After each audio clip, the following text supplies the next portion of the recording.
Welcome back to Rustworks. Today we're going to be working on a bird's mouth and why it's important. A bird's mouth is a notch cut into the bottom edge of a rafter so it can sit flat and securely on the top plate of a wall. This notch prevents the rafter from sliding, transfers roof load properly to the walls, and keeps the roof height and overhang consistent. First, you're going to start with the heel cut, or vertical cut. This determines where the rafter meets the wall plate. Using a speed square, place the square against the rafter's edge and rotate it until the pitch number lines up with the edge of the wood.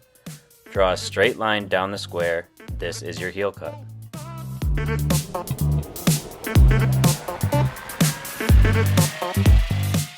Next, you need to mark the seat cut, or horizontal cut. The seat cut must be as wide as the wall plate, which is usually 3.5 inches for a standard 2x4. Measure horizontally along the bottom edge of the rafter and place the speed square with the pitch again.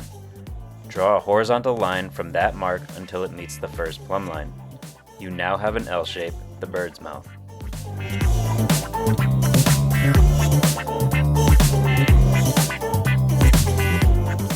Now, because circular saws leave a rounded corner, use a jigsaw to finish the corner cleanly.